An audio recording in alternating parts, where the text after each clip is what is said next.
Welcome to 15 Minute Theatre, the only review show that squeezes a whole production into 900 seconds. The date is Tuesday, the 22nd of April, and we've just seen online Fleabag open the house.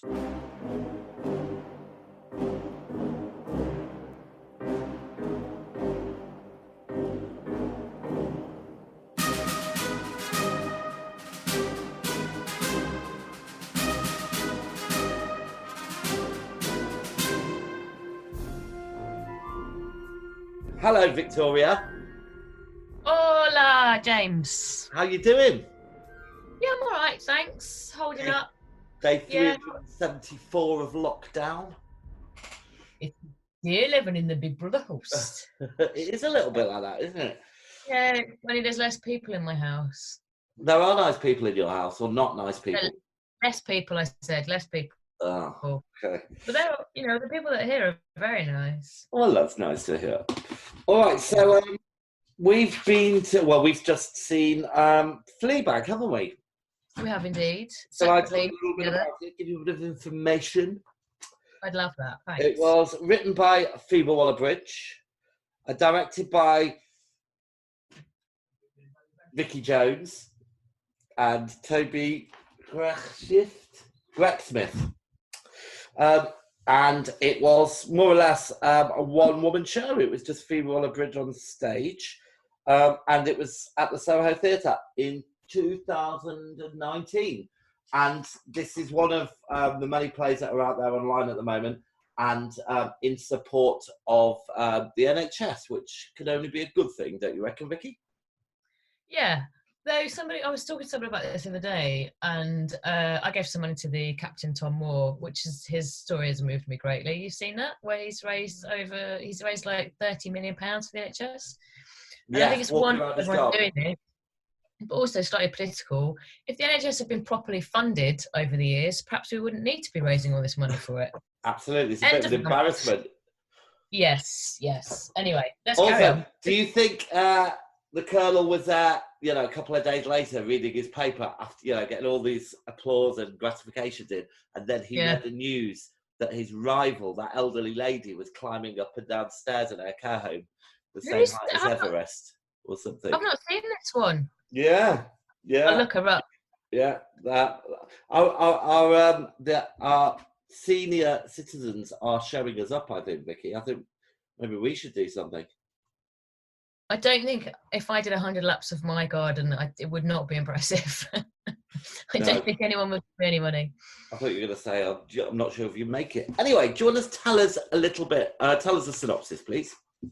So basically, Fleabag, the play, which we've seen, became before the TV series, and it inspired the TV series.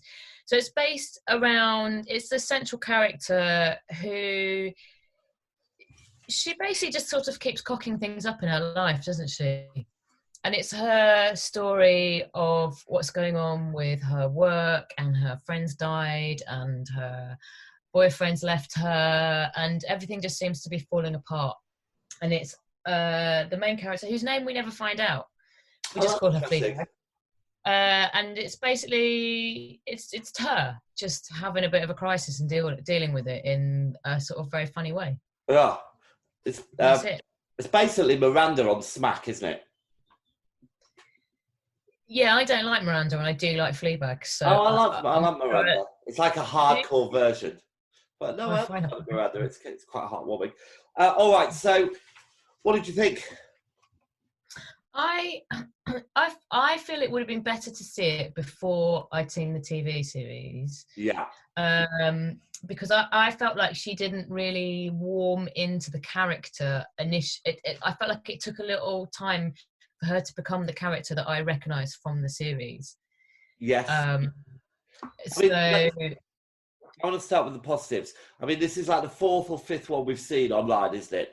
And I know we've given our disclaimer saying it doesn't always transpose well to, the small screen. However, I was relieved because I did enjoy this.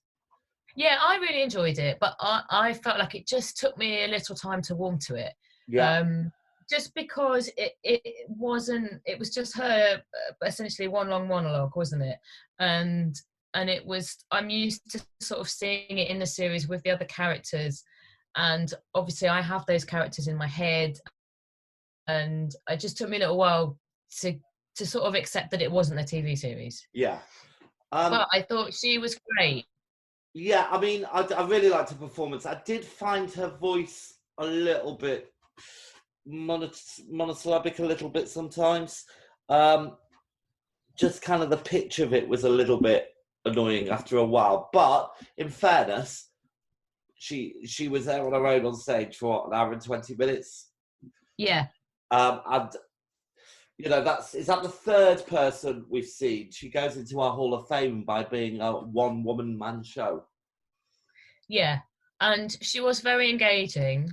Yeah. And it's a great character. And when she did her impressions of other people, I thought they were absolutely brilliant. Yeah. And I did laugh, and I had a real warmth for her. She was very lovable. Yeah.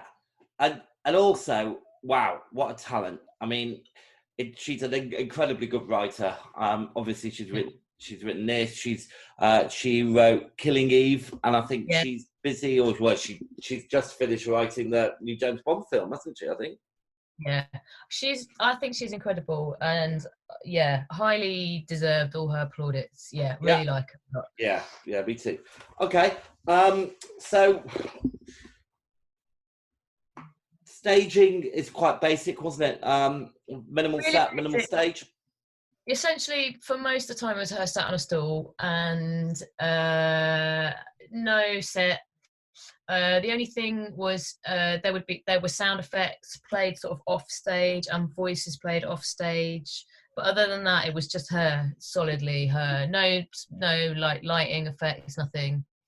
Yeah, I think the voices did add a little something to it. I was just wondering whether it's necessary, you know, or whether she could have actually managed without the voices. But I think it added a slightly different dimension, as did the sound effects, really. Yeah, I'm happy with it. Great. Okay. Is there anything else you want to talk about? It's quite cut and dry, this one, I think.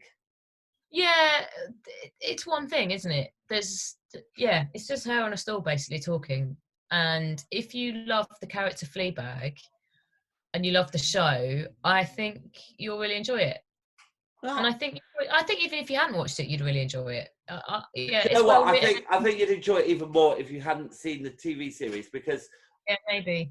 Yeah, I mean, because it did one of those strange things. So very often, if you go and see, and I know this came first, didn't it? The play. Yeah. Yeah. Now, usually, very often, when like you go and see, like maybe the League of Gentlemen or something, it becomes their greatest hits on stage. Whereas this took a few of the jokes, but and you know, a similar, you know, the same kind of story, but it was quite a different beast, really. I felt like it explained more things that you didn't really get in the show. Like it explained more about the death of her friend. It explained more. There was more about her mother who'd also died. I felt like you got to learn a bit more about the character. Yeah, definitely. All right then. Well, was there a standout moment for you? Yeah, I did write some down actually. I really liked. There were two bits. There was a bit, she met a man on a tube and she did an impression of him. He had a tiny mouth. She called him tube rodent with tiny lips. And I thought her impression of him was brilliant. Really made me laugh. And also she did an impression of her mum talking about having big boobs, saying how she couldn't see the floor and stuff. I thought that was really good. They were like my two favourite bits. Good stuff. Yeah, I enjoyed it very much. I don't think I've got really a standout moment, really, but I did enjoy it. And I, you know, really the only things I've enjoyed online recently has been that and The Wind in the Willows, which I thought was quite nice as well. Yeah, me too. All right, so should we take a break and come back and score it? Do it.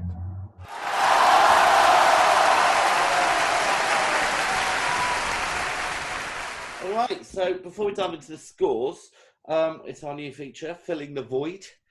What have you been doing to fill your void, Vicky? Well, this week I've been a little bit naughty. Oh, yeah. My void has mostly been filled with going on really long walks. I know. So I've been walking to parks that I wouldn't, because obviously, you know, we live in London. We can't just go into a field and have a little romp around. You shouldn't be going into fields anyway, even if you live in the country. It's irresponsible. No, but if they've got a permitted footpaths, you're allowed to. Not if my dad had anything to do with it. No, unless you're in your dad's field, yeah.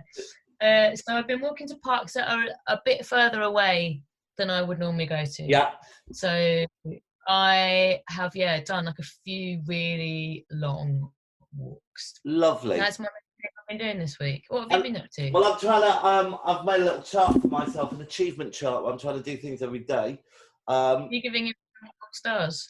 Yeah, basically. But today, over the past couple of days, I've read Road by Jim Cartwright. I'm trying to read a few more plays and read some books sitting on my list. So that was very nice. Yeah. Oh, I'll tell you what else.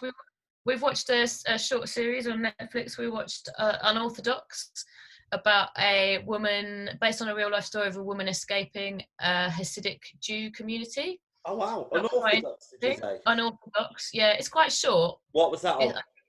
It's on Netflix. I think it's like maybe 4 or 5 episodes, maybe 6 episodes. I like the shorter ones. I haven't got time for the investment anymore. All right, shall we score it then? Vicky, why don't you go first today? Okay. Oh, sorry, performances. I'm going to go for a 9. Yeah, gets a 9 from me. Staging and technical, well, look, it's quite basic, but it works, so it gets a 7 from me. Yeah, I'd go for a 7. Okay. Narrative and plot?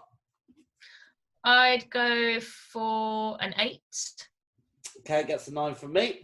Originality, it gets an 8. I thought it was quite original, but, you know, there you go. Yeah, I'd go 8 as well. All right. And just the last one, was it worth it?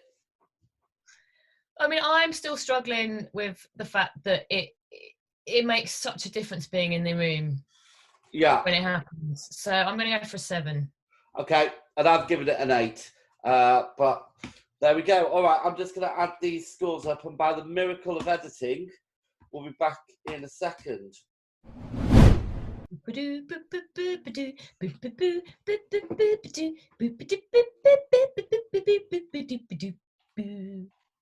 No, not long enough.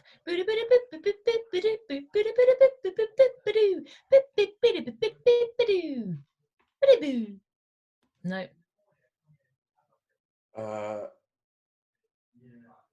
Hold on. All right, so sorry. Okay. All right, we're back. And I can tell you that it gets a star rating of 4. 4 stars, 4.0. That's not bad for us not having seen it in the flesh. Yeah.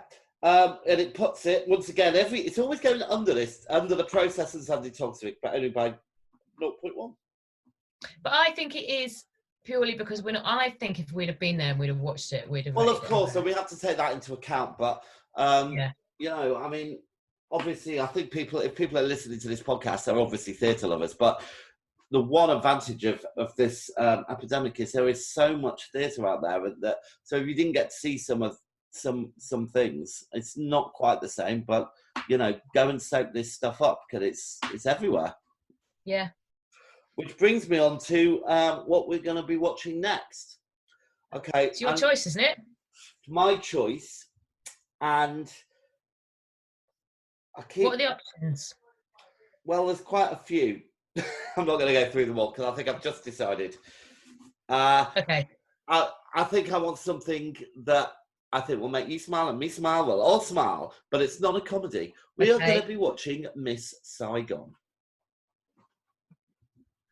Oh, okay. So, I mean, I've seen it on the stage twice. Me too. So it'll be really interesting to see what it's like watching it on the old telly screen. Absolutely. Well, that's the theatre bell, so I've got to run and start to watch it right now. Okay, well, I'm going to go and eat my curry that's been sitting downstairs for 10 minutes. Oh, lovely. All right, well, Thank you very much, Victoria. That's the theatre bell. Did I say that? I think I did. Did you? I don't know. Oh, I don't know either. Maybe it's the voices in my head. But it does mean we're out of time. So the curtain's dark. No, the curtain's down. The theatre's dark. And that was 15-minute theatre. Good night. Good night.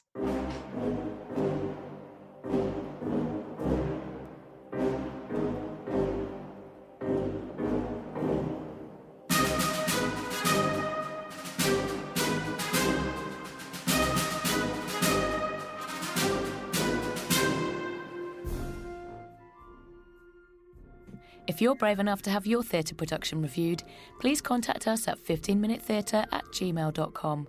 Find us on Twitter and please rate and review us on iTunes. Thanks for listening.